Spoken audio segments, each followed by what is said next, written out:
तो कहने का मतलब यही है कि ज्ञान को समझना है। ज्ञान ही गुरु है, ज्ञान ही तुम्हें बचाता है। तुमने गलती से जहर खा लिया, अब क्या करोगे? अगर तुम्हें ज्ञान है कि इस जहर खाने के बाद क्या ले लेना चाहिए, क्या खाना चाहिए, उल्टी करनी चाहिए कि क्या दवाई लेनी चाहिए, तो तुम बच जाओगे। तुम्हें ज्ञान नहीं तो मारे जाओगे, भले वहां कोई ना खड़ा हो। इसी प्रकार अगर अकेला अनपढ़ आदमी भी है, कोई शीशी ऐसी उठा ली जिसमें जहर है और वो दवाई समझ के पीने लगेगा, तो उस पर जो मार्का होता है जहर का, अगर वो लगा हुआ है तब भी उसे ज्ञान हो जाएगा। उसको पता लग जाएगा कि ये मार्का जहर का है, तो ज्ञान ही उसको बचा लेगा। लेकिन लोग गलती से गुरु के पीछे लग जाते हैं। लगो गुरु के पीछे, मैं ये नहीं कह रहा गुरु के पीछे ना लगो, क्योंकि ज्ञान तो गुरु ही देगा, लेकिन गुरु के शरीर के पीछे नहीं लगना है।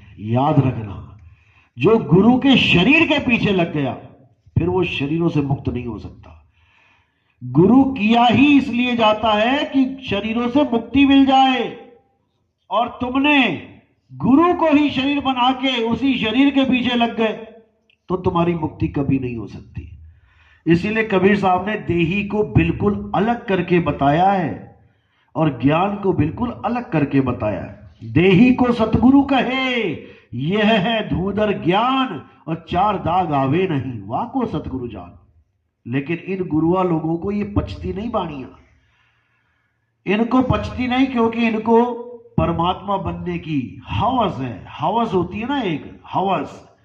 चलो गुरुजी को माथा टेक दिया, हार पहना दिया, ठीक है, समझ में आता है, मान सम्मान कर दिया, लेकिन इनका पेट इतने में नहीं भरता। ये कहते हैं आरती होनी चाहिए मेरी फोटो की भी, और दिन में 3-3 बार तुमसे आरती करवाते। किसकी? इस चेहरे की, इस नाशवान चेहरे की, जो मिट्टी का चेहरा दे दिया इस काल भगवान ने, उसी चेहरे की आरतियां करवा रहे हो। समझ नहीं पा रहे हो कि ये चेहरा एक मिट्टी से ज्यादा कुछ नहीं है। अभी कोई खाल खींच दे, कोई जानवर ही आके काट ले, तो ऐसी भैड़ी शक्ल हो जाएगी तुम अपनी शक्ल ना देख पाओगे। कोई तुम्हारे चेहरे पे तेजाब फेंक दे तो ऐसी सड़ी हुई शक्ल हो जाएगी कि तुम्हें घिन आने लग जाएगी अपने चेहरे से। तो क्या उसकी भी आरती करवाओगे अगर तुम गुरु है तो? लोग नहीं समझ पा रहे हैं, लोग शक्ल से आगे नहीं जा पा रहे हैं।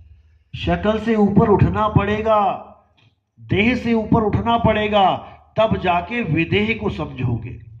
विदेह यानी आत्मा, आत्मा ही विदेह है और शब्द ही आत्मा है, शब्द विदेह। इसको समझाने के लिए इतने बड़े बड़े ग्रंथ रच डाले, लेकिन ये जीव नहीं समझ पाया। इसीलिए बोला शब्द शब्द सब कोई कहे, और वह तो शब्द विदेह और जीवा पे आवे नहीं। निरख परख कर ले, वो जीभ पे नहीं आता, ये आत्मा जीभ पे नहीं आती। इस आत्मा के द्वारा सारा ज्ञान इस दुनिया में प्रचारित होता है, लेकिन ये जीभ पे नहीं आती। इसके कारण जीभ चलती है, इसके कारण मुंह चलता है, इसके कारण सारे शब्द अक्षर निकलते हैं, लेकिन ये समझ नहीं पाता जीव कि ये मेरे ही द्वारा सारे अक्षर बनाए जा रहे हैं, और इन्हीं शब्दों में उलझ के रह जाता है। लेकिन साहिब ने इसमें भी कोई कसर नहीं छोड़ी समझाने में। साहिब कहते हैं हम है शब्द शब्द हम माही, शब्द से भिन्न और कछु नहीं। तो जो शब्द है वो हमारी आत्मा है, और जितने भी 52 अक्षरी शब्द हैं ये सब हमसे ही उत्पन्न हो रहे हैं, हम ही बना रहे हैं, लेकिन हमें समझ में नहीं आ रहा। तो सारा भेद शब्द का ही है। साहिब के आने का मकसद भी शब्द का ही ज्ञान देना था। शब्द शब्द बहु अंतरे, सार शब्द मत लीजिए, कहें कबीर जहां सार शब्द नहीं, दृग जीवन सो जीजे। कबीर साहब के आने से पहले भी बहुत से शब्द थे, कोई ये नहीं कि कबीर साहब ने आके शब्द का ज्ञान दिया।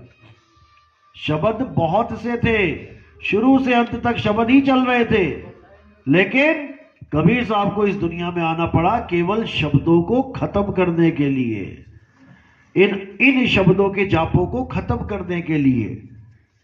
इन्हीं शब्दों की वजह से, इन्हीं मंत्रों की वजह से हमें बार बार 184 में जाना पड़ रहा है। राम नाम हम इसलिए जपना चाहते थे कि हमें मुक्ति मिले, लेकिन राम नाम ही बंधन का कारण बन गया। इसीलिए नानक साहब ने बोला, राम राम करता जग फिरे राम ना पाया जाए। जब राम राम करता जग फिरे राम ना पाया जाए तो फिर और क्या मिलेगा? राम राम करने से राम नहीं मिला तो और क्या मिलेगा? 84 मिलेगी, क्योंकि कहीं तो रहना पड़ेगा, कहीं तो जाना पड़ेगा। एक ऋषि था, वो भी राम राम करता था, उसने हिरण पाल लिया, हिरण पाल लिया तो उससे मोह पड़ गया। अंत समय में जाते जाते उसका ध्यान हिरण में अटक गया और राम राम की जितनी कमाई थी वो झूठी पड़ गई, और जो अंत मता सो गता वो लागू हो गया और उसको हिरण की जून में जाना पड़ा। तो सोचो तुमने क्या क्या पाल